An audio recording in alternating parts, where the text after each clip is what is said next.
আমার খবর।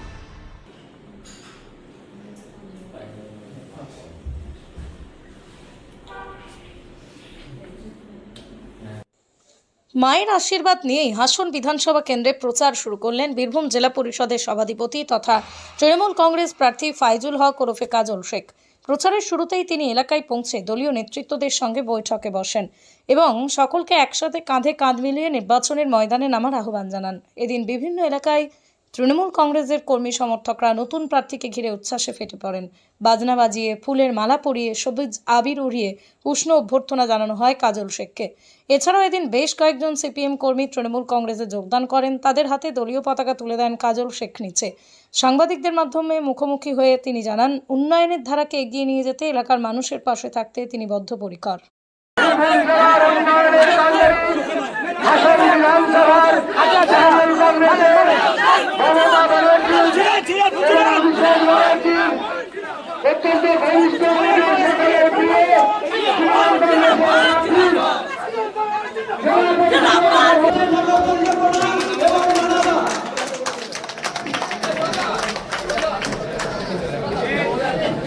বরণ করে নিচ্ছি আমাদের সম্মানীয় কাজল শেখকে বরণ করে নিচ্ছেন উত্তরীয় পড়িয়ে বাইবেল কমিটির অন্যতম সদস্য কুমিল্লা খোলা।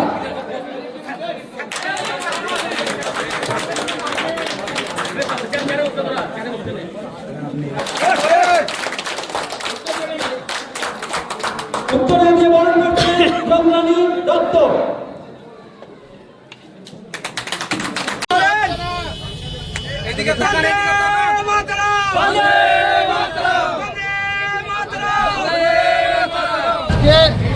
লোকের মাধ্যমে এক তো প্রচার শুরু করলাম, 2 নলহাটি 2 এরিয়ার যে 6টি গ্রাম পঞ্চায়েত আছে, 6টি গ্রাম পঞ্চায়েত এরিয়া মাটি মানুষের সৈনিক যারা আছে, এখানকার ফাইন্যান্স কমিটি আছে, অঞ্চলের প্রধান থেকে শুরু করে অঞ্চল সভাপতি শুরু করে বুথ সভাপতি শুরু করে সকলকে নিয়ে আগামী দিনে আমরা কাঁধে কাঁধ মিলিয়ে পায়ে পা মিলিয়ে মাননীয় মুখ্যমন্ত্রী মাননীয় মমতা বন্দ্যোপাধ্যায়কে চতুর্থ করার জন্য বাংলার মসজিদে বসানোর যে শপথ নিয়েছি, যে অঙ্গীকার করেছি, সেটার জন্য আজ এক পর্যায়ে আলোচনা সারলাম এবং আমরা প্রত্যেকটি বুথে বুথে যাবো, গ্রামে গ্রামে যাব, কোন দিন কোথায় যাব সেই বিষয় নিয়ে আলোচনা হলো এবং প্রত্যেকটি বাড়িতে বাড়িতে গিয়ে যারা ভোটার তাদেরকে জোড়া ফুলে ভোট দেওয়ার জন্য আমন্ত্রণ জানাবো। আর আমরা জানি, আমাদের দৃঢ় বিশ্বাস যে বীরভূম জেলার যে 11টা বিধানসভা আছে, 11টা বিধানসভাতে জোড়া ফুল ফুটবে। মমতা বন্দ্যোপাধ্যায়, অভিষেক বন্দ্যোপাধ্যায় যাকে যেখানে নমিনেশন দিয়েছে সে সেখান থেকে বিপুল ভোটের ব্যবধানে জিতবে। তৎসত্ত্বেও আমাদের হাসান বিধানসভায় আমরা সব থেকে বেশি ভোটের ব্যবধানের বিরুদ্ধে পিছিয়ে রাখবো। এই লক্ষ্য নিয়ে আমাদের আলোচনা প্রার্থী ডিক্লেয়ার করার আগে সোশ্যাল মিডিয়াতে বেশ কিছু তৃণমূল কর্মী সমর্থকরা তাদের নিজেদের ক্যান্ডিডেটের নাম করেছিল যাতে তারা টিকিট পায়, সেই জায়গায় আপনি টিকিট পেয়েছেন। দেখুন, টিকিট পাওয়ার বা ইচ্ছা তো সকলের থাকে, সকলেরই থাকে যে আমি এমএলএ হব, এমপি হব। দল যাকে টিকিট দেয়, নমিনেশন দেয়, তারপরে আমাদের সকলকে সেটা মেনে নিতে হয়। যারাই আবেদন করেছিল, যারা মনের বাসনা করেছিল, এটা তো হওয়াটাই স্বাভাবিক, অস্বাভাবিক কিছু। দেখুন, দল আমাকে নমিনেশন করার জন্য বলেছে, আমি নমিনেশন করছি। দল আমাকে বীরভূম জেলার সভাধিপতির সঙ্গে বসিয়েছে।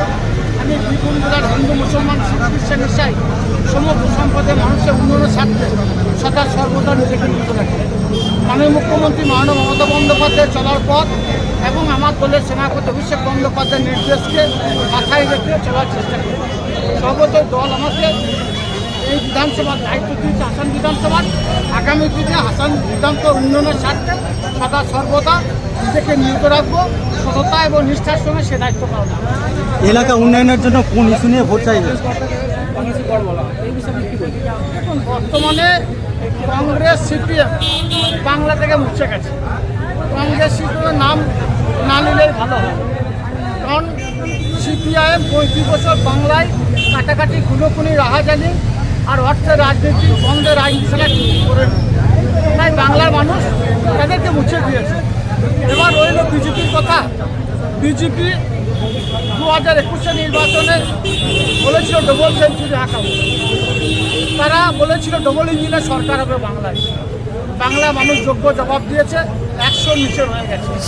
তারপর 24 নির্বাচনে তারা বলেছিল বাংলায় তারা 42 হাঁকাবে। দেখা গেল তাদের 1.5 ডজন ছিল, 1 ডজন নেমে গেছে।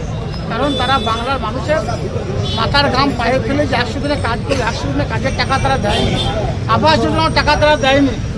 তারপরে ইডি সিবিআই দেখিয়ে বাংলার যারা মামাটি মানুষের সৈনিক তাদের ভয় দেখিয়ে ভয়ে ভীত করে নিজেদের কাছে টানতে চেয়েছে, তারা পারেনি। বাংলার মানুষ মমতা বন্দ্যোপাধ্যায়, অভিষেক বন্দ্যোপাধ্যায়ের সঙ্গে ছিল। তারপর তারা নির্বাচন কমিশনকে কাজে লাগিয়ে সারা বাংলার মানুষকে লাইনে দাঁড় করিয়েছে। মানুষ সেগুলো ভুলবে না। মানুষ লাইনে দাঁড়িয়ে ভোট দেবে, মমতা বন্দ্যোপাধ্যায়, অভিষেক বন্দ্যোপাধ্যায় মনোনীত প্রার্থীদের ভোট দেবে। মমতা বন্দ্যোপাধ্যায় জনমুখী প্রকল্পগুলো বাস্তবায়িত করেছে, সেই উন্নয়নের নিরিখে আমরা মানুষের কাছে ভোট চাইব, সেই উন্নয়নের নিরিখে মান করব। ধানের সুবাসে মাটির টান, আর সেই টানে V K gold rice. V K gold rice, বাংলার চাল, বাংলার গান। শান্তিনিকেতন গোয়ালপাড়া তালতর রোডে তৈরি হয়েছে অত্যাধুনিক পরিষেবা সম্পন্ন একটি ইংরেজি মাধ্যম স্কুল, কলেজ গুরুকুল শান্তিনিকেতন। স্কুলে রয়েছে smart classroom, activity based learning, NEET ও আইআইটি জেইই প্রস্তুতি, অলিম্পিয়াডের প্রস্তুতি, ইনডোর স্টেডিয়াম এবং ট্রেন্ড ফ্যাকাল্টিজ। নার্সারি থেকে দ্বাদশ শ্রেণী পর্যন্ত ভর্তি চলছে। বিস্তারিত জানতে যোগাযোগ করুন 9609039000 এই নম্বরে।